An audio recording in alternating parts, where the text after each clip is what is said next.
Hey everyone, I'm Riley Peach, team lead. I'm Boulder Tangball, the lead producer.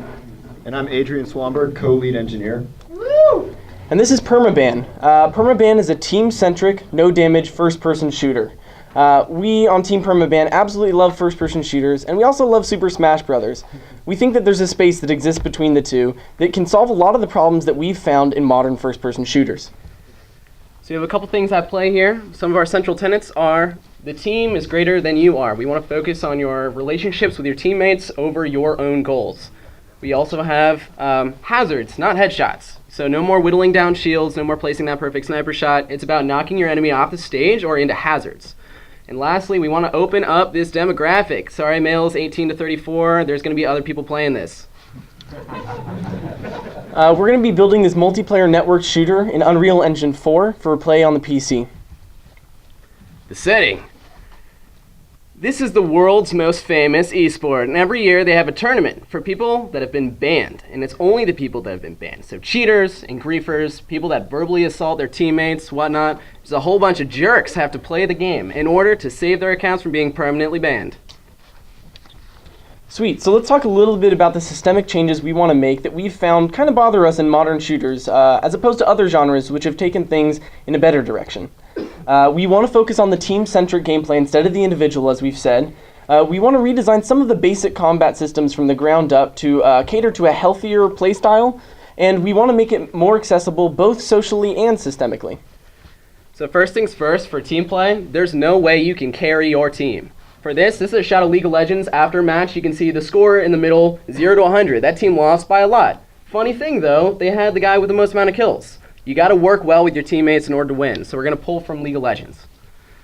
Also though, if you want team play, you're going to have to inject that into the mechanics. A lot of shooters don't do this. One that actually does it pretty well is Team Fortress 2. They have the medic that has to back up another unit. We don't want to do things sort of like that, but more like volleyball's bump set spike combination. If you combine projectiles, let's say Adrian has a gun, he shoots Mike Zyda gets trapped up in a little freezy ball, Riley then can sweep in and hit Zyda with a blast and knock him way off stage.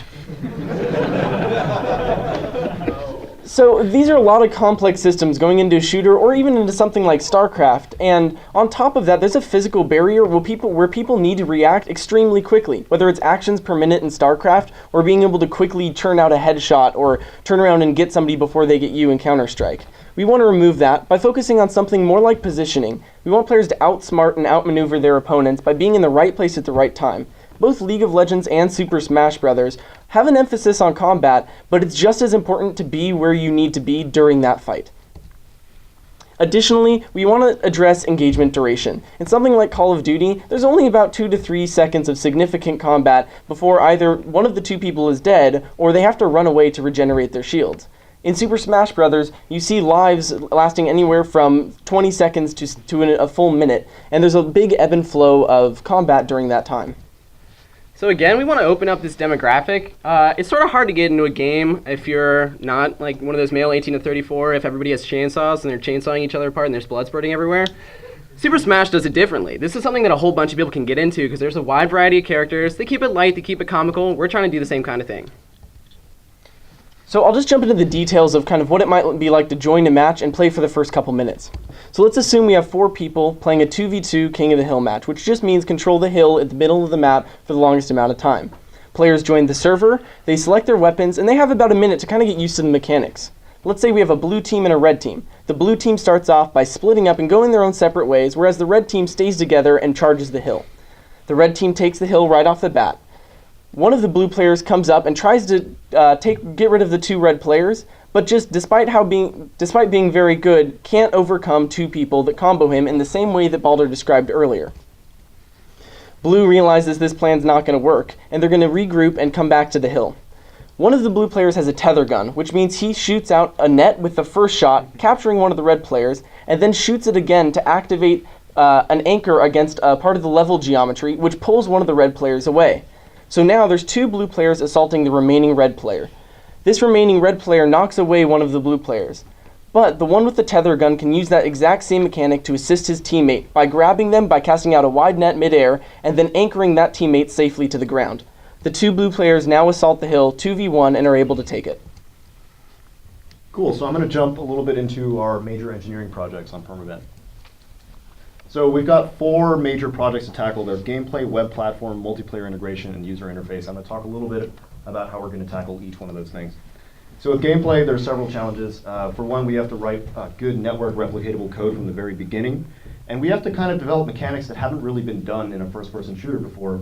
But on the upside, we're using an engine that's tailor-made for the first-person shooter, and we're bringing on a team of talented gameplay engineers to tackle these issues head-on. So we're doing multiplayer. We need things like server browsers, a lobby system. We're going to be using Steam, so we get a lot out of the box. And finally, we're going to take it a step further. We're going to start collecting metrics immediately. We're going to use that data to inform our design decisions internally, and then when we're ready, we're going to turn out that data to the world by creating an online platform where players can go look up their user accounts, see their lifetime stats, game summaries, heat maps, and basically find things to brag about. So we're going to foster an online community that way. User interface, something that tragically gets overlooked in a lot of student projects. We're going to place a lot of emphasis on it. We think there's more interesting things to do than just overlaying 2D images on the screen. We're going to look into doing things like embedding UI in the environment. And finally, kind of an internal note, Perma Ban patcher. We are going to be using a cloud-based continuous integration system to make sure everyone on our team has an up-to-date copy of the game at all times. And then when we're ready, we're going to use that very same system to push out patch lines to our alpha and beta users all over the world.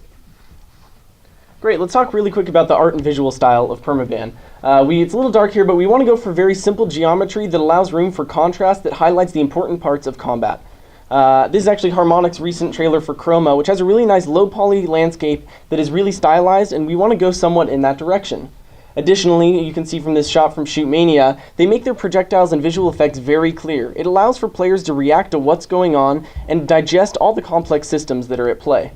Finally, our own Catherine Fox did these awesome character iterations, which are kind of building off of that low-poly, stylized style that we talked about in our environment.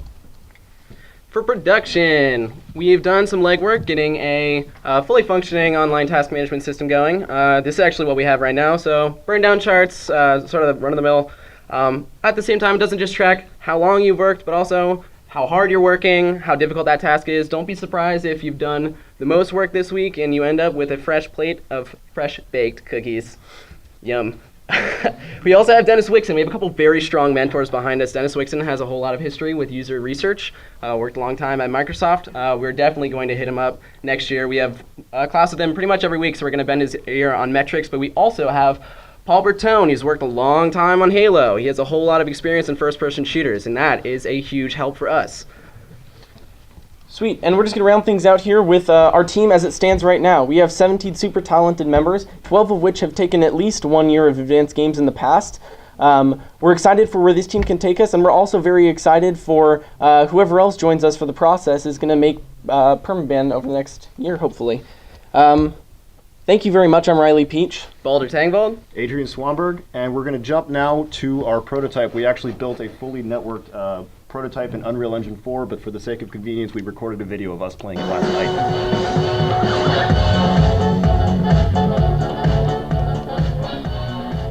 I'm going to talk through this a little bit. So as you see here, this is built in Unreal 4. It's fully networked prototype. This is us just messing around last night, playing through the game. It does a couple things that we've talked about through our presentation, but obviously our goals for fixing a lot of our problems in first-person shooters are going to take a lot of iteration. We have slower projectiles, we have knockback to get you off the stage, and we have a scoring system that's basically what we want to implement, but there's still a lot to be done with reducing the barrier of entry that we've talked about, and we're really excited to tackle those challenges. Unreal 4 is a really powerful tool for being able to quickly edit levels and systems. We've created these jump pads and these weapons all within a couple days, as well as the level.